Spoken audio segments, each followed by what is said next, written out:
தமிழகம் எங்கும் Max Gold cash for your gold. Max Gold நீங்க தங்க மட்டும் இல்லைங்க, பிளாட்டினம், டைமண்ட், சில்வர், ரூபினி எதை வேணாலும் விற்கலாம். உங்களுக்கான பணம் ரொக்கமா கையிலயோ இல்லைன்னா பேங்க் அக்கௌண்ட்லயோ உடனடியாக செலுத்திடுவாங்க. மார்க்கெட் மதிப்பை விட ₹100 ஒரு கிராமுக்கு உங்களுக்கு கூடுதலாக கிடைக்கும். தமிழ்நாடு முழுக்க டோர் ஸ்டெப் சர்வீஸும் இவங்க ப்ரொவைட் பண்றாங்க. உங்களுக்கு கோல்ட விற்கணும்னு அதுக்கு ஒரே ஒரு பெஸ்ட் பிளேஸ் மேக்ஸ் கோல்டு தான். கால் 04445454545. வணக்கம். Big topic with Karthik Maikumar. இந்த கான்டென்ட் முருக பக்தர்கள் இருக்கீங்களா, உங்களுக்கு சரியான கான்டென்ட் தான். இதுக்கு முன்னாடி முருகர் இங்கே நம்ம நார்த் இந்தியாவில் தான் பிறந்திருக்காருன்னு இந்த தெலுங்கு சினிமா இண்டஸ்ட்ரி இருக்குல்ல, அதை சேர்ந்த ஒரு டீம் தெரிவித்தாங்க. ஒரு படம் எடுக்க போகிறோம்ப்பா ஜூனியர் NTR வச்சு அப்படின்ட்டு அந்த அறிவிப்போடு நிறுத்தாமல் இந்த சர்ச்சையும் சேர்த்து அல்சாட்டை வேலையை பார்த்துருந்தாங்க. அதை பார்த்து எல்லாரும் பொங்கி இருந்தோம்.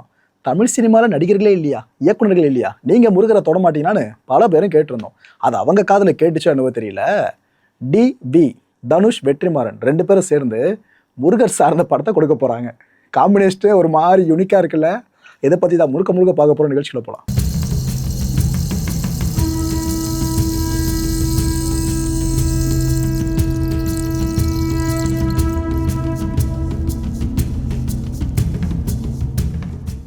நடிகர் தனுஷ் அவர்கள் அவர் நடிக்கிற எல்லா படங்கள் சார்ந்த ஹைப்பை பெருசாலாம் ஏற்றிட்டு போக மாட்டாப்புல, அதாவது ப்ராஜெக்ட் கமெண்ட்ஸ் ஆகிறதுக்கு முன்னாடி. ஆனால் இந்த ஒரு ப்ராஜெக்ட் இருக்குல்ல, இதுக்கு ஹைப்பை கொடுத்தாரு பாருங்க. முதல்ல ஒரு போட்ட போஸ்ட்டு இது DVன்னு சொல்லிட்டு யார் தனுஷ் அவர்களோட சோஷியல் மீடியா பேஜில். இதை பார்த்துட்டு பல பேர் என்ன நினச்சாங்க, ஓ அப்போ தனுஷ் அண்ணா வில் ரிட்டன் இன் டூம்ஸ்டே, அவெஞ்சர்ஸில் வராது போல இருக்கே அப்படின்னு எல்லாம் நினச்சிட்டாங்க. அதுக்கப்புறம் இந்த ஒரு போஸ்ட்டை போட்டாப்புல. எப்போ கடந்த 8ஆம் தேதி இந்த போஸ்ட்டை போடுறாரு DV அப்படின்ட்டு. திரும்பவும் அதில் ஒரு கேப்ஷனை கொடுத்துருந்தாரு, பணிந்தவரை விட்டு வைப்பான், பகைத்தவரை நட்டு வைப்பான்னு சொல்லிட்டு. என்ன இது வேல்பாரி டச்சில் லைட்டாக வர மாதிரி இருக்கு. சரி, கொஞ்சம் மாசா வேற வார்த்தைகளை மிக்ஸ் பண்ணியிருக்காரு. ஸோ ஒருவேளை மாஸ் படத்தில் நடிக்க போகிறாரோ அப்படின்னு பல பேரும் நினச்சாங்க. இன்னொரு தரப்பு ஒரு விஷயத்தை யோசிச்சிட்டே இருந்தாங்க, இவர் எங்கெங்க சாமி படம்லாம் பெருசாக நடிக்க போகிறாரு அப்படின்னு யோசிச்சுட்டு இருந்தாங்க. ஆனால் எதிர்பாராதது எதிர்பாருங்கன்ற மாதிரி தான் 3வது போஸ்ட் அப்படி போட்டாப்புல. அதே மாதிரி DV. ஸோ Dனா தனுஷ்னு தெரியும், அந்த B யாருன்னு பல பேரை குழம்ப ஆரம்பிச்சிட்டாங்க. ஆனால் நிறைய பேருக்கு வெற்றிமாறன் லிஸ்ட்லேயே வரல. பிகாஸ் வடச்சென்னை படம் எடுத்துகிட்டு இருக்காப்புல, அதே ஷூட்டிங் ஸ்பாட்டில் இந்த ராஜன் வகையரை சார்ந்து அடுத்தடுத்த படப்பிடிப்பும் போயிட்டு இருக்கா. ஸோ அவர் இந்த நேரத்தில் எப்படிப்பா சேர போகிறாருன்னு அவரை விட்டாங்க. இதுவும் எதிர்பாராதது எதிர்பாருங்கள். அது Vன்றது வெற்றிமாறன் தான். தனுஷ், வெற்றிமாறன் 2 பேரும் சேர்ந்து இப்போ ஒரு படத்தில் நடிக்க போகிறாங்க. தானை பின்தொடர யானை மீதேறி வருகிறான். இதை கேட்டோம், ரைட்டு வேல்பாரி தான் போல இருக்குது, அதில் ஏதோ முக்கியமான கேரக்டர் பண்ணுறாரு போல இருக்குன்னு யோசிக்க ஆரம்பிக்கும் போது தான் இளையராஜா அடுத்து எதிர்பாராதது எதிர்பாருங்கன்னு ஒரு சர்ப்ரைஸ் கொடுத்துருக்காங்க. ஏன்னா வேல்பாரி சங்கர் அவர்கள் கையில் இருக்க விஷயமா, அதில் எப்படிப்பான்ற மாதிரி வெற்றிமாறன் என்னப்பா பண்ண போகிறான்ற மாதிரி டாக் இருந்துச்சா. இதெல்லாம் தாண்டி இந்த ஹைப்பை உடச்சி விட்டாப்புல தனுஷ் அவர்களே. இதோ தெரிகிறதா, இந்த ஒரு வீடியோவை அவரே போஸ்ட் பண்ணியிருக்காருங்க சோஷியல் மீடியாவில். The eternal protector, warrior, the king and leader of the Tamil people and lands, son of Kotravai. இந்த ஹேஷ்டேக் நல்லா மைண்டில் வச்சுக்கோங்க. தமிழ் முருகன், இதுதான் படத்தோட பேர். குழம்பாதீங்க மக்களே. வெற்றிமாறன் அவர்களும் தனுஷ் அவர்களும் இணைய போகிற புதிய படம் இருக்குல்ல, இந்த ப்ராஜெக்ட்டுக்கு பேர் தமிழ் முருகன். இந்த படத்துக்கான பேரே வச்சுருக்காங்க தமிழ் முருகன் சொல்லிட்டு. கேட்சியாக இருக்குல்ல. நீங்கள் கேட்கலாம், தமிழ் கடவுள் முருகன் வச்சிருக்கலாமே, இல்லை வெறும் முருகன் வச்சிருக்கலாம், அது என்ன தமிழ் முருகன். சமீப காலமாக ஜூனியர் NTRோட அந்த ப்ராஜெக்ட் ஏற்படுத்தின சர்ச்சை யாரும் மறந்துருக்க மாட்டீங்க. அதுக்கு ரிப்ளை கொடுக்குற வகையில் கூட தமிழ் முருகன் அவங்க மென்ஷன் பண்ணியிருக்கலாம். அஃபிஷியல் ஃபர்ஸ்ட் லுக் வீடியோவை தனுஷ் அவர்கள் வெளியிட்டாங்களா. வெளியிட்ட கையோடு யார் யாரெல்லாம் இந்த ப்ராஜெக்டில் இருக்காங்கன்னு பார்த்தீங்கன்னா, அல்டிமேட்டு, அதாவது நடிப்பு தனுஷ் அவர்கள், இயக்கம் வெற்றிமாறன் அவர்கள். இவங்க 2 பேரும் சேர்ந்தாலே அந்த படத்துக்கான ரீச் இந்தியா முழுக்க எந்த அளவு இருக்கும் நான் உங்களுக்கு சொல்லி தெரிய வேணாம். இசை, நம்ம இசை அபயங்கர், நம்ம சாய் அபயங்கர். எழுத்து யார் தெரியுமா, அறிவுமதி அவர்கள். வெற்றிமாறனோட ரொம்ப ரொம்ப ரொம்ப ரொம்ப இணக்கமான ஒருத்தருங்க. அவருக்கு எழுத்து பணி சார்ந்து அதிகமாக ஹெல்ப் பண்ணவரும் அறிவுமதி அவர்கள். அப்பேற்பட்ட இவரோட எழுத்துக்கள் தான் இந்த படம் உருவாக போகுது. அண்ட் ஏற்கனவே எழுதியிருந்த ஒரு புத்தகம், அதை பேஸாக வச்சு அந்த படம் உருவாக போகுதுன்னு இப்போ சொல்ல போயிட்டு இருக்கு. என்னென்ன கம்பெனிஸ் நம்ம ப்ரொடியூஸ் பண்ணுறாங்க, 1 தனுஷ் அவர்கள் உண்டர்பார், 2வது ப்ரொடக்ஷன் மைல்ஸ் டு கோ. இந்த 2 கம்பெனிஸை சேர்ந்து தான் இந்த பிரம்மாண்டமான ப்ராஜெக்டை கொண்டு போகிறாங்க. மக்களை வெற்றிமாறன் அவர்கள் வரலாற்று ரீதியாக படத்தை பெருசாக எடுத்ததில்லை. ஆனால் அவருக்கு இப்போ ஏற்பட்ட வாய்ப்புனாக்கா சாதாரண படம் எடுக்கிறதுக்கே வருஷங்கள் கடந்து விடும். இந்த ராஜன் வகைரா, அரசன், இந்த படங்கள்லாம் ஸ்பீடாக எடுத்துகிட்டு இருக்காருல, ஷூட்டிங்ஸ் படம் ரொம்ப ஆக்டிவாக இருக்கிறதா டாக் வந்துட்டு இருக்குல்ல, அதோட எக்ஸ்டென்சிவ் நீட்சி என்னவோ தெரியல. இப்போ ஏற்பட்ட ப்ராஜெக்டை வெற்றிமாறன் கையில் எடுத்திருக்காருங்க. வெற்றிமாறனுக்கு தெரியாமல் தனுஷ் அவர்கள் அறிவிப்பை வெளியிட்டிருப்பாரு. என்ன சொல்லி கன்வின்ஸ் பண்ணாருன்னே தெரியல.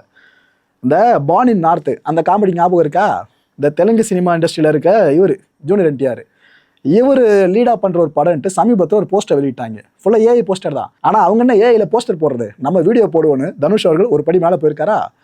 இந்த காம்படிஷன் புரியுதா உங்களுக்கு. இந்த ஜூனியர் NTRோட தெலுங்கு படம் இருக்குல்ல, அந்த படத்தில் நடிக்கிறது யாரு, ஜூனியர் NTR ப்ரொட்டகனிஸ்டா. தமிழ் முருகனில் யாரு, தனுஷ் அவர்கள். தெலுங்கு படத்தை இயக்குறது யாரு? திரிவிக்ரம். இந்த பக்கம் நம்ம தமிழ் முருகன் இயக்குறது யாரு? வெற்றிமாறன். அந்த பக்கம் தெலுங்கு படம் இருக்குல்ல, அந்த படம் அதுக்கு இசையமைப்பாளர் யாரு? அனிருத் அவர்கள். இந்த பக்கம் யாரு இசையமைப்பாளர் தமிழ் முருகனுக்கு? சாய் அபியங்கர் அவர்கள். ஸோ போட்டி கன்ஃபார்ம் ஆயிடுச்சுங்க. கிட்டத்தட்ட இந்த 2 இசை ராட்சசர்களுக்கு மத்தியில் இப்பேற்பட்ட ஒரு காம்படிஷன் இது வரைக்கும் இந்தியன் சினிமா பார்த்துருக்காதுங்க. கண்டிப்பாக இந்த அனௌன்ஸ்மெண்ட்டை பார்த்து இந்த டீம் மிரண்டு இருக்கும். ஜூனியர் என்டிஆரோட டீம் என்ன வெற்றிமாறன் இறக்கி விட்டுருக்காங்க, தனுஷ் அவர்கள் இறக்கி விட்டுருக்காங்க அப்படின்னு. ஏன்னா வெற்றிமாறன் அவர்கள் இவருக்கு ரொம்ப பிடிச்ச இயக்குனர். தனுஷ் அவர்களோட பர்ஃபார்மன்ஸ் இவருக்கு ரொம்ப பிடிக்கும். இவர் யாரெல்லாம் பெருசாக பார்க்குறாரோ அவங்க இவங்களுக்காக இறங்குறாங்கனாக்கா இதுதான் அல்டிமேட்டான ட்விஸ்ட் இண்டஸ்ட்ரியில். ஸோ இப்பேற்பட்ட ஒரு காம்போவை பார்த்து இந்த டீம் மிரளாமல் இருக்கும்னு நினைக்கிறீங்களா? பரவாயில்லைங்க, தனுஷ் சார் உங்களுக்கு பிடிக்குதோ இல்லையோ, வெற்றிமாறன் சார் சார் உங்களுக்கு ஃபேவரசம் இருக்கோ இல்லையோ, ஆனால் அவங்க பண்ணியிருக்க இப்போதைய சம்பவம் இருக்குல்ல, இது தரமான சம்பவம். நீங்கள் என்னப்பா வீடியோ போடுறீங்க, நாங்கள் படத்தை இறக்குறோன்ற மாதிரி இந்த வேலையை பார்த்து விட்டுருக்காங்க. அண்ட் இன்னொரு நிரசனமும் சொல்லிடுறேன், இந்த 2 பேரும் இருக்காங்களே, ஜூனியர் என்டிஆரும் சரி தனுஷ் அவர்களும் சரி, தெலுங்கு மொழி பேசும் குடும்பம் சார்ந்த பின்புலமாக கொண்டவங்கன்னு கண்டிப்பாக உங்களுக்கு தெரிஞ்சிருக்கும். ஸோ எண்ட் ஆஃப் த டே இந்த படத்தில் ப்ரொட்டகனிஸ்டாக நடிக்கிற 2 பேருமே பார்த்தீங்கன்னா அந்த 2 ப்ராஜெக்ட்ஸ்லையும் தெலுங்கு மொழி பின்புலமாக கொண்டவங்க தான். இதுக்காக அது எதுன்னு அவங்கள விமர்சனம் பண்ண சொல்லலை, ஜஸ்ட் கன்வே பண்ணிடுறோம், அவ்வளோதான். நமக்கு தேவை நல்ல விஷயம் போய் சேர்ந்தால் போதும். எந்த மொழி பேசுகிறவங்க சார்ந்த போதும் அது முக்கியம் இல்லை, ஒழுங்காக மேட்டர் கன்வே ஆகுதா அதுதான் முக்கியம். அதை மட்டும் தான் பெருசாக பார்ப்போம். ஒரே ஒரு அதிருப்தி என்ன தெரியுமா, மற்றவங்களாம் முருகரை தொட்டால் தான் நம்ம இண்டஸ்ட்ரியில் கோவம் வருமா என்ன? ஏன் நீங்களா வாலண்டியராக தொட மாட்டிங்களா? அது நான் தெலுங்கு படம் சார்ந்த ஒரு அனௌன்ஸ்மெண்ட் வந்ததுக்கப்புறம் தமிழில் வருது. நீனா ப்ரோ வந்தாலும் திட்டுறா வரலான்னு திட்டுறா அப்படின்னு சில பேர் என்ன கேட்கலாம். நான் பலமுறை சொல்லிட்டு இருக்க ஆதங்கம் தான். ஏன்னா நாமளே முன் வந்து ஒரு ப்ராஜெக்டை கையில் எடுத்து நம்ம கடவுள் சார்ந்து கொண்டு போகிறது வேற, அவங்க பண்ணுறாங்க நம்ம போட்டி எடுக்கிறோம்ல, இதை நினச்சி நம்ம ஏன் ப்ரோ லேட் பண்ணுறீங்கன்னு சொல்லி புலம்புறதா, இல்லை அட்லீஸ்ட் இப்பயாச்சும் முடிச்சுக்கிட்டீங்க அப்படின்னு நினச்சி சந்தோஷப்படுறதா, இட்ஸ் அப் டு யூ. ஆனால் ஒன்று உஷாராக இருக்கணும் மக்களை, நம்ம தெலுங்கு படத்தை விட மோசமாக இங்கே தமிழ் முருகர் இருக்கார்ல, இந்த படம் சார்ந்து சித்தரிக்காமல் இருந்தால் சரி. ஏன்னா என்ன காரணம் எதுன்னு முதலே சொல்லிட்டேன், ரைட்டு. திரும்ப திரும்ப சாய் அபியங்கரை சீண்ட ஆரம்பிச்சிட்டாங்க. ஆனால் சாய் ப்ரோ இவங்களுக்கு மத்தியில் நீங்கள் பொழப்பு ஓட்டுறது ரொம்ப கஷ்டம்னு நினைக்கிறேன். இந்த ஃபர்ஸ்ட் லுக் வீடியோ இருக்குல்ல தமிழ் முருகர் சார்ந்து, இதோட இசையை கேட்டிங்களா? கேட்டு சிமிலாரிட்டியை பல பேருமே கனெக்ட் பண்ண ஆரம்பிச்சிட்டாங்க. எப்படி அனி ப்ரோ இதுக்கு முன்னாடி செஞ்சுட்டு இருந்தாங்க வச்சு, இதே போல இப்போ சாய்க்கும், அதாவது ஜிவி பிரகாஷோ இல்லைனா ஏஆர் ரஹ்மானோ பண்ணியிருக்கலாம் ப்ரோ, ஆனால் சாய்க்கு எதுக்கு இவ்வளோ பேர் வாய்ப்பு கொடுத்தீங்க, சரியாக இருக்க மாதிரி தெரில அப்படின்ட்டு பல பேர் இப்பயே பேச ஆரம்பிச்சிட்டாங்க. அந்த ஃபர்ஸ்ட் லுக் வீடியோ வந்தது அந்த இசையை வச்சு பேச ஆரம்பிச்சிட்டாங்க. கருப்பு படம் மூலமாக சாய் அவர்கள் பெரிய ஒரு விஷயத்தை ப்ரூவ் பண்ணிட்டார்ல, எனக்கு இந்த பக்தி சார்ந்த விஷயம் பெருசாக போட முடியும் அப்படின்ட்டு வைபை கொடுத்தாப்லையே கிளைமேக்ஸ்லாம். ஸோ அந்த தாக்கம் ஒன்று. இன்னொரு பக்கம் தெலுங்கு படத்து யார் மியூசிக் டைரக்டர்? அனிருத். தனுஷ் அவர்கள் நடிக்கிற தமிழ் படம், இங்கே வேறு யாரும் ரிப்ளேஸ்மெண்ட் போட முடியும்? சாய் அபியங்கர், அவ்வளோதான். ஸோ காம்படிஷன் எவ்வளோ ஹெவியாக இருக்குல்ல, கன்ஃபார்ம் காம்படிஷனாக மாறிடுச்சுல, இசை காம்படிஷன் மாதிரி. ரைட்டு, அண்ணன் வருகிறார் இந்த பாடலை ஞாபகம் இருக்கிறதா உங்களுக்கு? உதயநிதி ஸ்டாலின் அவர்கள் சார்ந்து ஒரு பாட்டை ரிலீஸ் பண்ணியிருப்பாங்க பார்த்தீங்களா, அந்த பாட்டு டச்சில் தான் இந்த ஃபர்ஸ்ட் லுக்கோட மியூசிக் இருக்குன்ற மாதிரி பேச ஆரம்பிச்சிட்டாங்க பல பேரும். அதை முதல்ல கேட்டுருங்கண்ணா.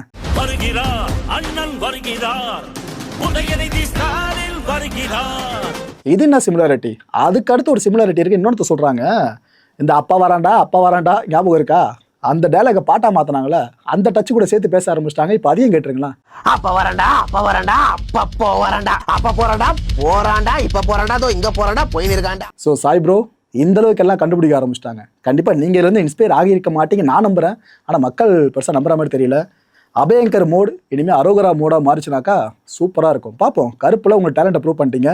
இந்த ப்ராஜெக்டில் என்ன பண்ண காத்திருக்கீங்களோ, பிகாஸ் உலகம் முழுக்க ரீச் ஆகிற படமாக மாறிடும். முருகர் கதை ஏந்தி வர படம்னாக்கா உலகம் முழுக்க ரீச் அப்படி கிடைக்கும். அதனால் ரொம்ப உஷாராக பண்ண வேண்டியதாக தான் இருக்கும். அதில் டிவி இந்த 2 எழுத்துக்களை தனுஷ் அவர்கள் அனௌன்ஸ் பண்ணதுமே வட சென்னை பார்ட் 2 இருக்கணும்னு தான் பல பேர் எதிர்பார்த்தாங்க. ஆனால் எதிர்பார்ப்பு எல்லாத்துலேயும் மண்ணு வந்த மாதிரி தான். உங்களுக்கே தெரியுமே, தனுஷ் அவர்கள் அனௌன்ஸ்மெண்ட் விட்டுறாருனாலே எதிர்பாராதது எதிர்பார்கள். அது போல தான் முடிஞ்சிருச்சா. பட் வட சென்னை 2 இதுக்கப்புறம் வரவே வராதான் நினைக்காதீங்க மக்களே. கண்டிப்பாக வரும், கொஞ்சம் வருஷங்கள் எடுக்கும்னு நினைக்கிறேன், அவ்வளோதான்.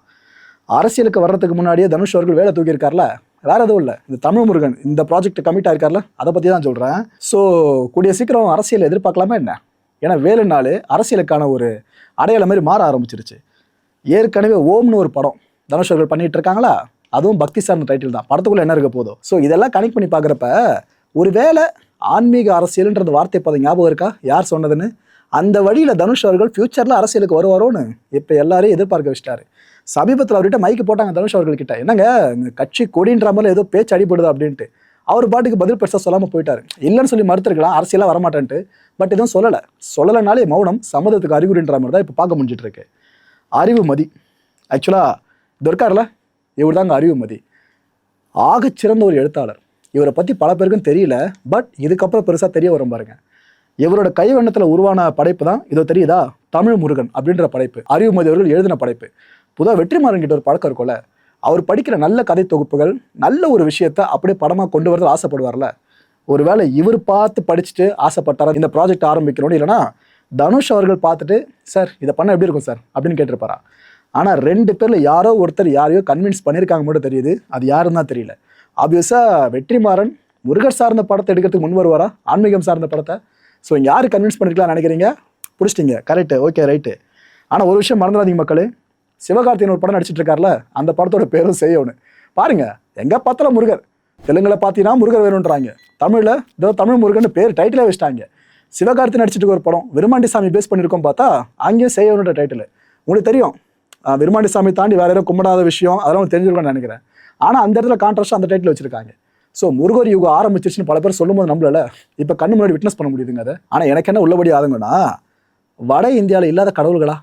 நாம் எப்பயாச்சும் ராமரை இங்கே தான் பிறந்த கடவுள்னு சொல்லியிருக்கோமா? இல்லையே. அப்புறத்துக்கு அவங்க மட்டும் நம்ம கிட்ட இருக்க ஆட்டையை போட்ட கடவுள்கள் பத்தாதுன்னு திரும்ப திரும்ப ஆட்டையை போட ட்ரை பண்ணிட்டு இருக்காங்க. இது அவங்க பண்ணிட்டு இருந்தாங்க இவ்வளோ காலமாக. இப்போ சவுத்துலேருந்து ஆரம்பிச்சிருக்காங்க பாருங்க, அவங்களுக்காக வேலையை பார்க்குற விஷயத்த.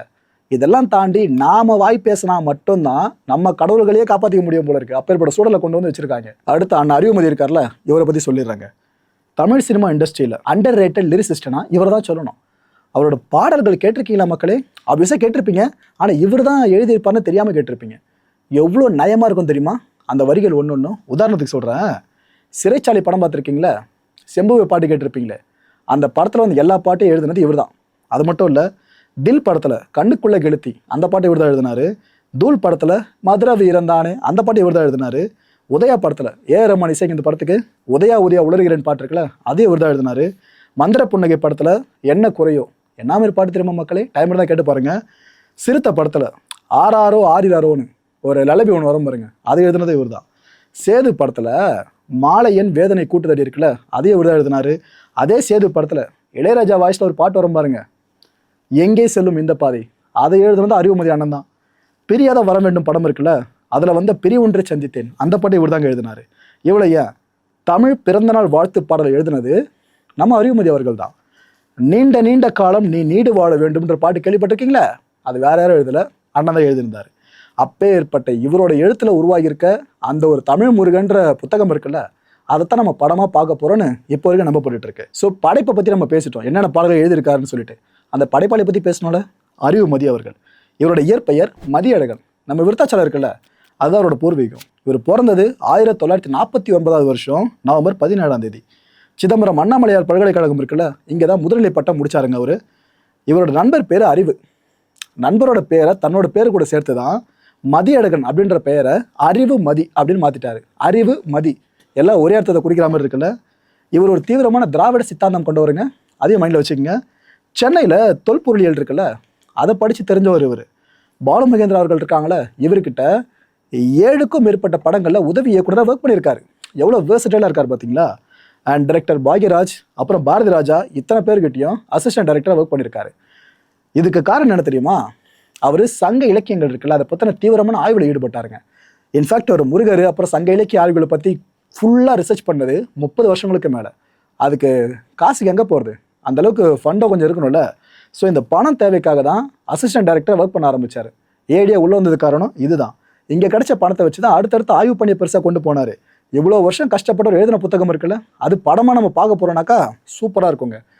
புத்தகத்தை தான் படமாக எடுப்பாங்க நம்பிக்கிட்டு இருக்கேன். ஏன்னா அந்த புத்தகத்தில் அவ்வளோ விஷயங்கள் இருக்குது. ஸோ வெற்றிமாறன் அவர்கள் எப்படி அறிவுமதி அவர்களுக்கு அறிமுகமாகி இருக்கலான்னு இப்போ ஒன்று ஹிண்ட் கிடச்சிருக்கோம். வேறு யார் சென்டர் பாயிண்டாக இருந்திருக்கிறது? பாலுமகேந்திரா அவர்கள் தான். கவிஞர் அப்துல் ரஹ்மான் இருக்கார்ல, இவர்கிட்ட ஹைக்கூ கவிதைகளை எழுதுகிற கலை இருக்குல்ல, இதை ஃபுல்லாக கற்றுக்கிட்டாப்புல அறிவுமதி அவர்கள். எழுத்தாளர் பாடலாசிரியராக மேலே உயர்ந்தாருங்க. வட அமெரிக்க தமிழ்ச்சங்க பேரவை இருக்குல்ல, இதில் 2023ஆம் ஆண்டுக்கான உலக தமிழ் பீட விருது இருக்குல்ல, அது அறிவுமதி கொடுத்து கௌரவிக்கப்பட்டுச்சு. அவரால் இந்த விருதுக்கு பெருமை கிடைச்சது. அறிவுமதியை பற்றி ஃபுல்லாக பார்த்தாச்சா? ஓகே. அவர் எழுதின அந்த தமிழ் முருகன் புத்தகம் சொன்னோம் பார்த்தீங்களா, அந்த புத்தகத்துக்குள்ளே விவரிக்கப்பட்டிருக்க விஷயங்கள் என்னென்ன தெரியுமா? இதை பற்றி அறிவுமதியாரனே சொல்லியிருக்காரு. அதை நான் இப்போ உங்கள்கிட்ட தெளிவாக சொல்கிறேன். இதெல்லாம் கேட்குறப்ப பல பேருக்கு கூஸ்பம்ப் ஆகும். இன்னும் நிறைய பேருக்கு பார்த்தீங்கன்னா, என்ன ப்ரோ இது வரைக்கும் நாங்கள் இப்படி படிக்கலையே, வேறு மாதிரி தானே படித்தோம், இவர் வேறு மாதிரி கண்ணோட்டத்தை கொடுக்குறாருன்னு நீங்களே ஒரு மாதிரி பூரிச்சு போவீங்க. அவ்வளோ விஷயம் இருக்குது அதில். ஏன்னா அந்த மனுஷன் 30 வருஷம் முன்னாடி ரிசர்ச் பண்ணியிருக்காருங்க. அப்போ யோசிச்சு பாருங்க எவ்வளோ வார்த்தைகளை பார்த்துருப்பாருன்னு சொல்லிட்டு. தமிழ் வரலாற்றில் நுழைஞ்ச பொய் புராணங்கள் இருக்குல்ல, சூழ்ச்சிகள் இருக்குல்ல, இது எல்லாத்தையும் வேறு இருக்கிறதுக்கு தான் இந்த புத்தகம்னு சொல்கிறாரு. ஆரம்பமே அமக்கலமாக இருக்குல்ல, இதை நம்ம ஸ்க்ரீனில் பார்க்குறோம்னாக்கா வேறு லெவலில் இருக்கும். அது வெற்றிமாறன் கைவண்ணத்தில் தனுஷ் அவர்கள் பர்ஃபார்மன்ஸில். ஸோ இதை உடைக்கிறதுக்காக தான் சங்க இலக்கிய நயங்கள் இருக்குல்ல, இதை தேடி நான் போனேன். சரி ப்ரோ, அந்த புத்தகத்தில் ஏதாவது முருகர் பிறப்பை பற்றி சொல்லியிருக்காரான்னு கேட்டிங்கன்னா இங்கே தான் பிறந்ததாக சொல்லியிருக்காங்க. குமரிக்கண்டம் இருக்குல்ல, அதை சார்ந்த பல விஷயங்களையும் உள்ளே உட்புகுத்திருப்பார். இங்கேயே பிறந்து வாழ்ந்த மாவீரன் மன்னன் முருகப்பெருமான்னு சொல்லியிருப்பார். நடுக்கல் வீரன் முருகன்னு ஒரு தலைப்பில் ஆய்வையும் பதிவு பண்ணியிருக்காரு. இந்த நடுக்கல் வழிபாடை பற்றி நம்ம ஏற்கனவே பலமுறை பேசியிருக்கோம் பல வீடியோஸில். அதாவது நம்மளோட முன்னோர்கள் இருக்காங்களே, அவங்கள நினச்சி நாம் ஒரு கல்லை வழிபட்டு இருந்தோம்ல, அது அப்படியே நாள்பட முருகப்பெருமானா வந்து நின்றுச்சு. இட் மீன்ஸ் ஒரு கல்லா முதல்ல ஷேப் இல்லாமல் இருந்தது நம்ம அப்படியே நமக்கேற்ற மாதிரி புரியுற மாதிரி ஷேப்பை மனுஷ உருவத்தில் கொடுத்து இப்போ கடவுளாக வணங்கிட்டு இருக்கோம். முருகப்பெருமான் சார்ந்து நம்ம அப்படி தான் பார்த்துட்டு இருக்கோம். அதனால தான் நம்மளோட முப்பாட்டன்னு சொல்லுவோம் முருகனை. நம்மளோட வாழ்ந்து நம்மளோட முன்னோரில் ஒருத்தராக அவரை நம்ம சொல்லிட்டு இருப்போம். இந்த விஷயத்தை ரொம்ப ஆழமாக பதிவு பண்ணுறவர் தான் நம்ம அறிவுமதி அவர்கள். தென்புலத்தார் இருக்காங்களே, இவங்களுக்கு உரித்தானவர் தான் முருகப்பெருமான்னு சொல்கிறாரு. தென்புலம்னு என்ன தெரியுமா மென்ஷன் பண்ணுறாரு? குமரிக்கண்டத்தை மென்ஷன் பண்ணுறாருங்க. கொற்றவையோட பிள்ளை அப்படின்னு தான் முருகரை பற்றின குறிப்பு இருக்கே தவிர அவரோட அப்பாவை பற்றினா எந்த சங்க இலக்கியம் சார்ந்த குறிப்புகளை பெருசாக பார்க்க முடியலன்னு சொல்கிறாப்புல. புரியுதா மக்களே? அப்போ இது வரைக்கும் புனையப்பட்ட அந்த கதை ஒன்று இருக்குல்ல, சிவபெருமானிடமிருந்து அவதரித்தவர், அங்கிருந்து வந்தவர், அது இதுன்ட்டு அதெல்லாம் இல்லைன்னு சொல்கிறாப்புல. அந்த விஷயங்களெல்லாம் அவருக்கு உடன் பிறந்தவங்கன்னு யாருமே இல்லைன்னு குறிப்பிட்றாரு. அப்போ விநாயகர்லாம் புனையப்பட்ட கதைன்றதை அவர் இங்கே சொல்கிறாரு. அவங்க நம்மகிட்ட திருச்சி நம்மளோட வரலாறுல கை வச்ச விஷயம்னு சொல்கிறாரு. முருகப்பெருமானுக்கு வள்ளின்ற ஒரு துணைவி மட்டுமே இருந்ததாக சொல்கிறாருங்க. மற்ற கதைகள் எல்லாமே அடுத்தடுத்து போக போக அவங்களாம் சேர்த்து விட்டதுப்பா அப்படின்றாரு. இதுமாரிலாம் உடச்சி பேசுறதுக்கு அவ்வளோ தூரம் படிச்சிருக்கணும் மக்களே, அவ்வளோ படிச்சிருக்காப்புல அவர். உலக வாழ் தமிழர்களோட வீடுகளில் இன்னைக்கு கூட 2 பக்கமும் கற்றாழை செடிகளை பார்க்க முடியும். கற்றாழை செடி இருக்குல்ல, இதோட சங்க இலக்கிய பெயர் என்ன தெரியுமா? குமரி. அதாவது குறிஞ்சி அதிகமாக வளர நிலம் இருக்குல்ல, அது குறிஞ்சி நிலம். முல்லை கொடிகள் அதிகமாக படறது முல்லை நிலம். மருத மரங்கள் அதிகமாக வளர்றது மருத நிலம். நெய்தல் கொடிகள் அதிகமாக படறது நெய்தல் நிலம்.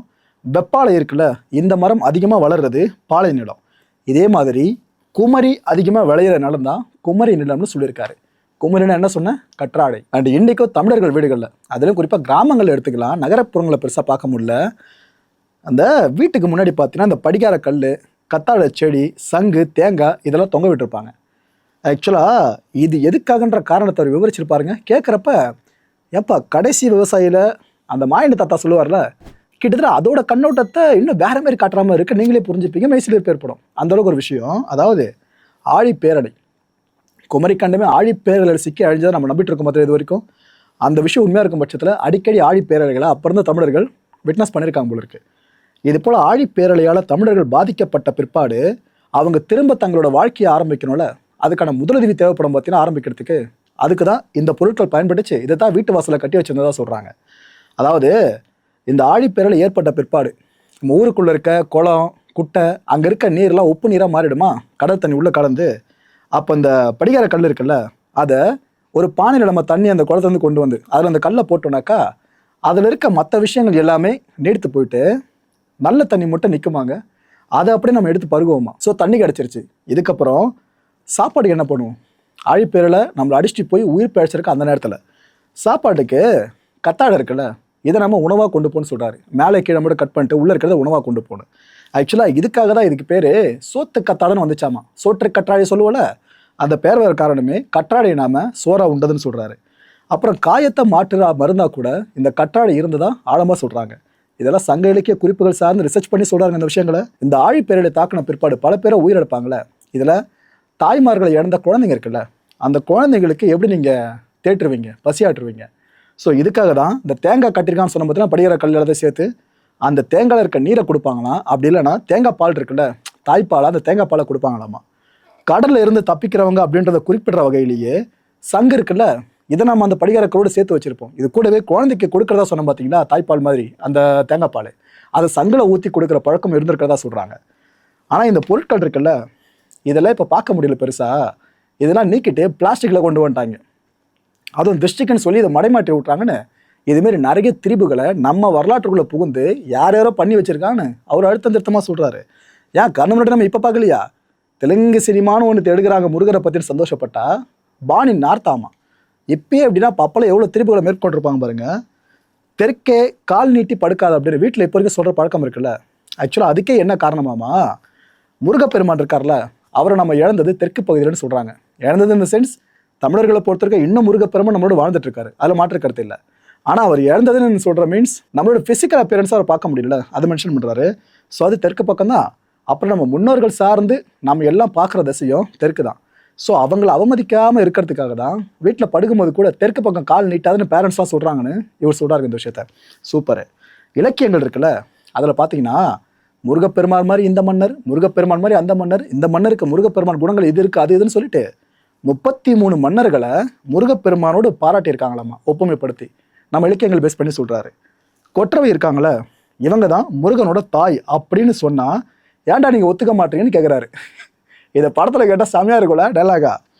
மொரிஷியஸ்லாம் பார்த்தீங்கன்னாக்கா இன்னைக்கு வரைக்கும் தமிழுக்கு அப்புறம் தான் ஹிந்தியே. இன்னும் பல நாடுகள்லையும் ஹிந்தினா என்னென்னு தெரியாத நாடுகள்லையும் தமிழ் எல்லாருக்கும் பிடிக்கும், புரியும். தமிழ் எல்லாரும் அந்தளவுக்கு கடவுளாக பார்ப்பாங்க. ஸோ இப்போ ஏற்பட்ட மாண்பு தமிழை தாண்டி வேறு எதுக்கு இருக்குன்னு கேட்குறாரு. இந்த சங்க இலக்கிய பாடல்களை படித்த வரைக்கும் முருகப்பெருமான் அப்படின்றவர் ரொம்ப கம்பீரமான தோற்றத்தை உடையவராக இருப்பார். ஆனால் நிறைய பேரை வந்து நடுவில் நம்ம வரலாறுல கை வச்சாங்களே, அவங்கெல்லாம் முருகனோட தோற்றத்தையே மாற்றிட்டாங்கப்பா. ஏதோ ரொம்ப சாஃப்டாக குழந்தை மாதிரி காட்ட ஆரம்பிச்சிட்டாங்க. ஆக்சுவலாக அதுவே தவறுன்னு சொல்கிறாரு அறிவுமதி அவர்கள். தமிழ்நாட்டை கைப்பற்றுறதுக்காக தான் முருகரை பெண்ணுக்கு தள்ள சூழ்ச்சி நடந்துட்டு இருக்கிறதா சொல்கிறாரு அவர். உண்மைதான், இதில் மாற்றுக்கருத்தே இல்லை.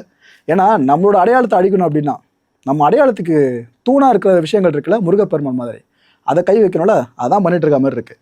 நம்ம நிலத்துல மனுஷனாக பிறந்த நம்ம முப்பாட்டம் தான் முருகன்னு இவர் ரொம்ப தீர்க்கமாக அடித்து சொல்கிறாருங்க. எனக்கு இப்போ ஒரே ஒரு ஆசை இருக்குது, இந்த அரசு காதலை போட்டுலாம் நினைக்கிறேன். குமரிக்கண்ட ஆய்வு பெருசாக நம்ம பண்ணலை, கடல் சார்ந்த ஆய்வுகளை பெருசாக பண்ணோன்னாக்கா தமிழர்களை புதஞ்சி போன அழிஞ்சு போன வரலாறுகள் நிறைய இருக்குல்ல, தோண்டி எடுக்க முடியும். எங்கள் சங்க இலக்கியங்களில் குமரிக்கண்டம் சார்ந்து பல விஷயங்கள் வருதுன்னா இல்லாத ஒன்றத்தை எடுத்து வச்சிருக்க போகிறாங்க. அப்படின்னு பார்த்தா சித்த மருத்துவ குறிப்போனா நம்ம அப்போ தான் எடுத்து இப்போ வரைக்கும் ஃபாலோ பண்ணிட்டு இருக்கோம். இல்லாத ஒன்றா அது எல்லாமே கை கொடுத்துட்ருக்கேன் இப்போ வரைக்கும். ஸோ கடல்சார் ஆய்வு மட்டும் இந்த தாவேக்க அரசு பெருசாக பண்ண ஆரம்பிச்சாங்கன்னா உங்களுக்கு கோடி புண்ணியமாக போகும். ஏன்னா ஆண்டவர்களோட வார்த்தைகள்லாம் கேட்குறப்ப நமக்கு இன்னும் க்யூரியாசிட்டி அதிகமாக இந்த ஜென்ரேஷனில். ஓகே, கொற்றவையோட மகன் தான் முருகன் அப்படின்னு தனுஷ் அவர்கள் பதிவில் மென்ஷன் பண்ணியிருந்தாங்களே, இதே விஷயத்தை தான் அறிவுமதி அவர்கள் சொல்லியிருந்தாங்களே. ஸோ யார் இந்த கொற்றவை? மறந்துடாதீங்க, கொற்றவையும் சரி முருகப்பெருமானும் சரி ரெண்டு பேரும் god of war. It means போர் கடவுள்களாக இப்போ வரைக்கும் அழைக்கப்பட்டு இருக்காங்க. அப்பேற்பட்ட கொற்றவையோட மகனை முருகரை சொல்கிறாங்களே, அந்த கொற்றவையை பற்றின ஒரு சின்ன கிளான்ஸை இப்போ உங்ககிட்ட காட்டுறேன். இது யார் சொல்லியிருப்பாங்கன்னா, ரிசர்ச்சுக்கு பேர் போன ப்ரொஃபஸர் டாக்டர் கோ தெய்வநாயகம் இருக்கார்ல, அவரோட பல ஆண்டுகால ஆய்வுகளுக்கு பிற்பாடு அவர் சொல்லியிருக்க வார்த்தைகள். கொற்றவை பற்றி ஐயா சொல்கிறத இப்போ கேட்டுருங்க. இதுக்கப்புறம் நேரம் இருந்தால் நீங்கள் நிறைய ரிசர்ச் பண்ணி பாருங்கள். தமிழகத்தில் கொற்றவை தான், தமிழகத்தில் கொற்றவை. ஆனால் பிற்காலத்தில் அது சக்கரத்தாழ்வார்னு சொல்கிறாங்கல்ல, அது வரையிலே வந்திருக்கிறது. ஆனால் எதுவாயினும் சரி, குலதெய்வம் என்று ஒவ்வொரு குடும்பத்திற்கும் ஒரு தெய்வம் உண்டு. அது நாட்டுப்புற தெய்வமாக, சிறு தெய்வமாக, அல்லது குடும்ப தலைவர்களிலேயே வாழ்ந்து மறைந்த பெரியவர்கள் வணக்கமாயினும் சரி, அவர்களுக்கு படையலிட்டு வேண்டிய பிறகுதான் அந்த போர்முகத்தில் அவர்கள் இறங்கி செயல்பட்டார்கள் என்பதை நம்முடைய சங்க இலக்கிய பதிவுகள், கல்வெட்டுக்கள், பிறகு பிற்கால சோழர் வரலாறு, நாயக்கர் வரலாறு, மராட்டியர் வரலாற்றிலே கூட அந்த இஷ்ட தெய்வங்களை வணங்கி பலி கொடுத்து செல்லுவது. அதிலே மிக தலையாயதாக இருப்பது தாய் தெய்வ வழிபாடு. கொற்றவை வழிபாடு என்பது தமிழகத்திலேயும் சரி இந்தியாவிலேயும் சரி குறிப்பிடத்தக்க அளவிலே அந்த போர்முகமாக செல்லக்கூடியவர்கள் செய்திருக்கிறார்கள். மட்டுமல்ல, அட்ட வீரட்டங்கள் என்று தமிழகத்திலே ஒரு 8 திருக்கோயில்கள் சைவம் சார்ந்து இருக்கின்றன. அந்த 8 கோயில்களுமே போர்முகமாக செல்லக்கூடிய வீரர்கள் கண்டு வணங்கிய சிவமூர்த்தங்கள் என்பதை மனதிலே கொள்ள வேண்டும். எது எப்படியோங்க, நம்ம தமிழ் கடவுள் முருகப்பெருமான உலகம் முழுக்க பல பேர் சொந்தம் கொண்டாடுறாங்களே, அதை நினைக்கிறப்ப சந்தோஷமா இருக்கு. ஆனால் யாரோட மண்ணிலேருந்து அந்த கடவுள் வந்திருக்காருன்னு தெரிஞ்சு சொந்தம் கொண்டாடினா சந்தோஷமா இருக்கும். இன்னும் அதை விட்டு இங்கே தான் பிறந்தாரு புதுசாக ஒரு கதையை கட்டி விட்டீங்கன்னா இதைத்தான் மூடர் கூடம்னு சொல்லுவோம், தமிழில் தெளிவாக சொல்கிறதா இருந்தால். ஏங்க அங்கே நார்த்தில் பிறந்தாருன்னு சொல்லினா ஒரு அறுபடை வீடு கூட நார்த்தில் இல்லை. என்ன இங்கே மேட்ருனா, அங்கே இது போல் யாராவது கடவுள் மேபி இருந்திருக்கலாம், அவங்க சைடில் அவங்க வழிபாட்டு முறை மேபி நம்மளோட ஒத்து போயிருக்கலாம். அதுக்காக அந்த கடவுள் தான் இவங்கன்னு சொல்லி கனெக்ட் பண்ணிவிட்டு இங்கே தான் பிறந்தாருன்னு சொன்னால் எவ்வளோ பெரிய முட்டாள்தனமாக இருக்கும். இந்த கர்மாந்திர முச்சியோட அந்த சைடு பண்ணிட்டு இருக்காங்கன்னு நினைக்கிறேன். ஆனால் முருகப்பெருமான்லாம் விட்டு கொடுக்க முடியாதுங்க. தமிழ்நாட்டில் தான் முருகப்பெருமான் சார்ந்த பேர்களை எல்லாருக்கும் பெருசாக வச்சுக்கிட்டு இருக்கோம். நாட்டில் எத்தனை பேருக்கு வைக்கிறீங்க? கார்த்திகேயன்ற பேரையை தேடி தேடி பார்க்கணும், சுப்பிரமணியான்ற பேரையை அங்கே தேடி தேடி பார்க்கணும். இந்த வீடியோ பண்ணிட்டு என் பேர் என்ன? ஸோ தமிழ்நாட்டுக்கு வந்தீங்கன்னா முருகப்பெருமான் சார்ந்திருக்க பேரை நீங்கள் அவ்வளோ இடங்களை பார்க்க முடியும். மக்களை இந்த கான்டென்ட்டை பொறுத்த வரைக்கும் மனசு ஒரு வினா இருக்குது. முடிஞ்ச அதுக்கான பதில்களை கீழே கமெண்ட் செக்ஷனில் கமெண்ட் அறிவு பண்ணுங்க. காந்தாரா படங்கள் மூலமாக ரிஷப் ஷெட்டி ஒரு பெரிய ஆன்மீக புரட்சியை பண்ணார்ல, அதே மேஜிக்கை வெற்றிமாறன் அவர்கள் இந்த தமிழ் முருகன் படத்தில் பண்ண முடியும்னு நினைக்கிறீங்களா? ஓகே, இந்த கேள்வி மனசில் வச்சுங்க. இன்னொரு விஷயமா சொல்லிடுறேன், கூடிய சீக்கிரம் இந்த ரெண்டுத்தில் ஒரு ப்ராஜெக்ட் ட்ராப் ஆகும். அப்படி இல்லைன்னா 2 ப்ராஜெக்ட்லேருந்து யாரோ ஒருத்தவங்க ட்ராப் ஆவாங்க. பார்த்துப்போம். அடுத்த நிகழ்ச்சி சந்திக்கலாம். நன்றி, வணக்கம். தமிழகம் எங்கும் Max Gold, cash for your gold. Max Gold நீங்க தங்க மட்டும் இல்லைங்க, பிளாட்டினம், டைமண்ட், சில்வர், ரூபினி எதை வேணாலும் விற்கலாம். உங்களுக்கான பணம் ரொக்கமா கையிலயோ இல்லைன்னா பேங்க் அக்கௌண்ட்லயோ உடனடியாக செலுத்திடுவாங்க. மார்க்கெட் மதிப்பை விட 100 ரூபாய் ஒரு கிராமுக்கு உங்களுக்கு கூடுதலா கிடைக்கும். தமிழ்நாடு முழுக்க டோர் ஸ்டெப் சர்வீஸும் இவங்க ப்ரொவைட் பண்றாங்க. உங்களுக்கு கோல்ட விற்கணும்னா அதுக்கு ஒரே ஒரு பெஸ்ட் பிளேஸ் மேக்ஸ் கோல்டு தான். கால் 04445454545. என் அன்பார்ந்த மாயம் ஸ்டுடியோஸ் நேயர்களே, மாயம் பக்தின்னு ஆன்மீகத்துக்காக பிரத்யேகமா ஒரு சேனலை கொண்டு வந்திருக்கோம். மறக்காம சப்ஸ்கிரைப் பண்ணி அந்த சேனலுக்கு உங்களோட ஆதரவை மனப்பூர்வமா தெரிவிங்க. வணக்கம் மாயம் ஸ்டுடியோஸ் நண்பர்களே. மாயம் ட்ரெண்ட்ஸ் அப்படின்ற ஒரு புதிய ஃபேஸ்புக் பேஜை ஓப்பன் பண்ணியிருக்கோம். நீங்கள் யூடியூப்ல பார்த்துட்டு இருக்கீங்களா நம்மளோட கான்டென்ட்ஸ்லாம், இதெல்லாம் விட ஒரு படி மேலே ரொம்ப கிறிஸ்பாகவும் ரொம்ப சூப்பராகவும் நிறைய கான்டென்ட்ஸ் உங்களுக்கு இந்த பேஜில் காத்துட்டு இருக்குங்க. ஸோ உடனடியாக ஃபேஸ்புக் பிளாட்ஃபார்ம் போங்க, மாயம் ட்ரெண்ட்ஸ்னு டைப் பண்ணி சர்ச் பண்ணி நம்ம பேஜை ஃபாலோ பண்ணுங்க. அப்படியே நம்ம சேனலையும் நீங்கள் சப்ஸ்கிரைப் பண்ணிட்டீங்க அப்படின்னா இன்னும் நிறைய புது புது கான்டென்ட்ஸை உங்களுக்காக ப்ரொடியூஸ் பண்ணி கொடுத்துக்கிட்டே இருப்பாங்க. நீங்கள் பண்ணுற ஒவ்வொரு சப்ஸ்கிரிப்ஷனும் எங்களுக்கு பெரிய மோட்டிவேஷனாக அமையும்.